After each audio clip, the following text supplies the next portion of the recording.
Hi everyone. सो आज हम समझते हैं कि स्ट्रैंगलर डिज़ाइन पैटर्न क्या होता है और किसी भी मोनोलिथिक एप्लीकेशन को जब हम माइग्रेट करते हैं माइक्रो सर्विस एप्लीकेशन में, तो हम लोग स्ट्रैंगलर डिज़ाइन पैटर्न कैसे यूज़ कर सकते हैं।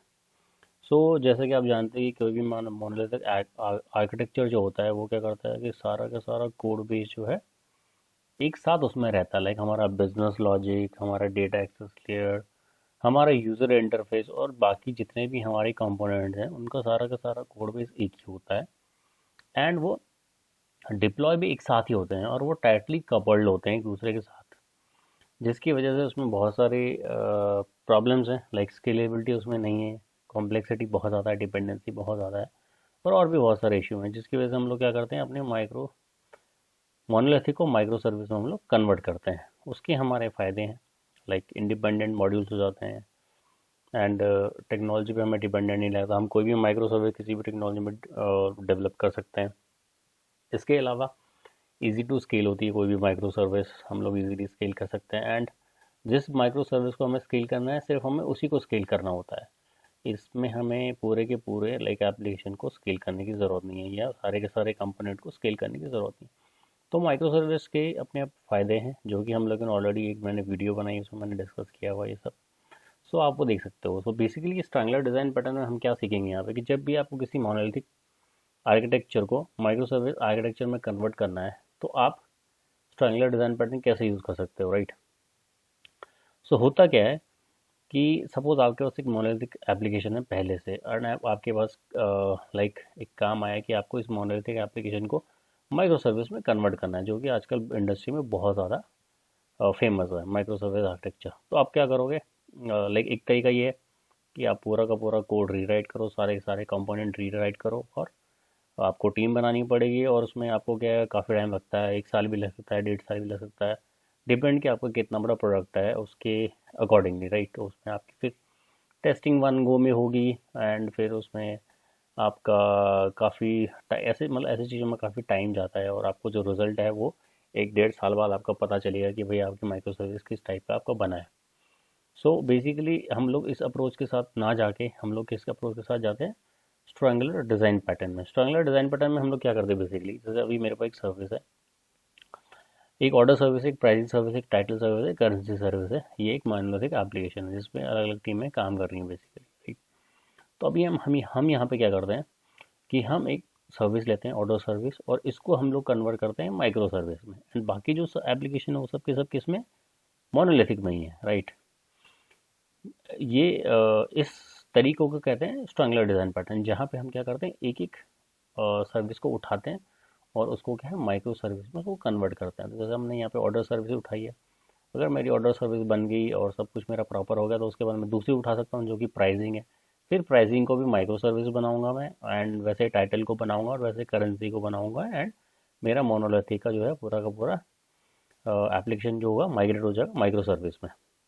ये मेरा एक स्ट्रैंगलर डिज़ाइन पैटर्न के हिसाब से मैं काम कर रहा हूँ। जिसमें मुझे क्या फ़ायदा है इसमें, बेसिकली क्या फ़ायदा है इसमें ये कि जब मैंने ऑर्डर सर्विस को कन्वर्ट किया मोनोलिथिक से माइक्रो सर्विस में, तो मैंने उसको बहुत कम टाइम में कर लिया, 2 या 3 महीने में। एंड मुझे उसका आउटपुट भी पता चल गया कि मेरी माइक्रो सर्विस में मुझे क्या क्या चैलेंजेस हो रहे हैं बेसिकली, एंड क्या क्या मुझे कैसे मुझे उन चैलेंज को टैकल करना है। एंड मैं, अगर मेरी ऑर्डर सर्विस लाइक बहुत ज़्यादा स्केलेबिलिटी की इसमें ज़रूरत है, तो मैं उसको बहुत कम टाइम में मैं अचीव कर पा रहा हूँ। बल जबकि मैं जो मेरा दूसरा तरीका था उसमें मुझे 1-1.5 साल रुकना पड़ता, क्योंकि हमारी पूरी की पूरी कन्वर्ट हो रही थी। तो यहाँ पे मुझे दूसरा फ़ायदा ये होगा कि मेरे को ये पर्टिकुलर चीज़ मेरी स्केल भी होगी और बहुत कम टाइम में भी होगी। एंड मेरे को जो चैलेंजेस होंगे या मेरे पास जो भी इशू आए होंगे, वो मुझे नेक्स्ट माइक्रो सर्विस को जब मैं माइग्रेट करूँगा प्राइसिंग को, तो उस समय मुझे वो हेल्प मिलेगी। तो मैं दूसरी और तीसरी और चौथी पांचवी जो भी मेरी कंपोनेंट को, उनको मैं ईजिली माइग्रेट कर पाऊंगा, क्योंकि मैं ऑलरेडी उनके मुझे चैलेंजेस पता चल चुके हैं और कैसे कैसे इनको माइग्रेट करना है। मुझे बेसिकली फेयर आइडिया आ गया है। बट एक्चुअली अब इसमें प्रॉब्लम ये है कि जब आप अपनी ऑर्डर सर्विस को माइक्रो सर्विस पे लेके जाते हो, राइट, एंड आपने उसे मोनोलिथिक से हटा दिया है, तो हो सकता है कि आपको जो नई माइक्रो सर्विस बनी है हो सकता है उसमें कुछ इश्यू हो, या हो सकता है उसमें कुछ चैलेंजेस आपको फेस हो रहे हैं।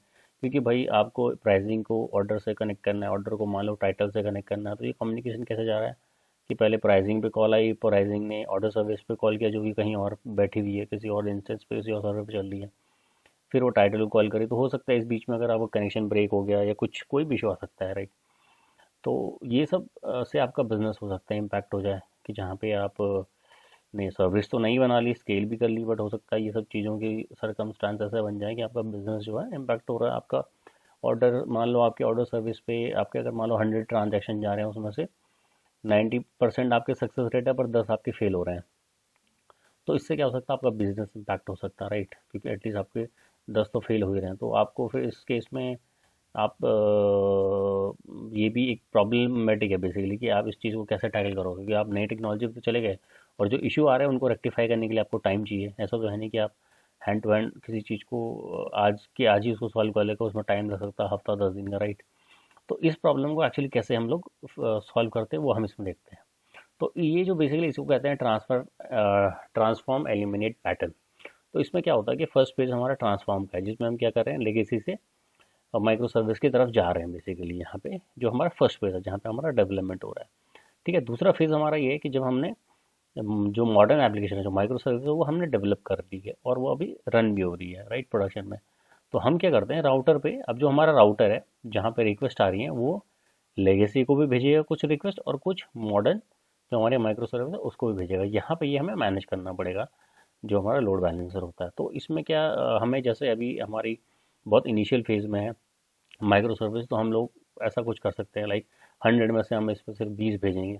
तो हम देखना चाह रहे हैं एक्चुअली इसका सक्सेस रेशियो कितना है, इसमें हमें क्या इशू आ रहा है क्या नहीं आ रहा है। एटलीस्ट बाकी जो है लेगेसी में चलते रहेंगे, सो दैट हमारा बिजनेस इतना इम्पैक्ट नहीं होगा। अगर मान लो कल को इसमें कोई इशू भी आता है, तो हम लोग इसको बंद करके इसको हम लोग लाइक साइड में पैरेलली इसको चला सकते हैं, और इस पर हम लोग जो जो इशू है, या जो हमारे डाउन टाइम का जो इशू बढ़ रहा है, या कोई सर्विस का इशू जो बढ़ रहा है, या कोई और इशू आ रहा है, वो हम यहाँ पे मॉडिफाई कर सकते हैं। अगर हमें कोई नया कोड डेवलप करने की ज़रूरत है या मॉनिटरिंग कुछ करनी है जो हम पहले नहीं कर रहे थे, तो वो सब हम यहाँ पे कर सकते हैं, और फिर इस राउटर को लाइक जो है उसको ऑन कर सकते हैं, और फिर ट्रैफिक यहाँ मूव कर सकते हैं।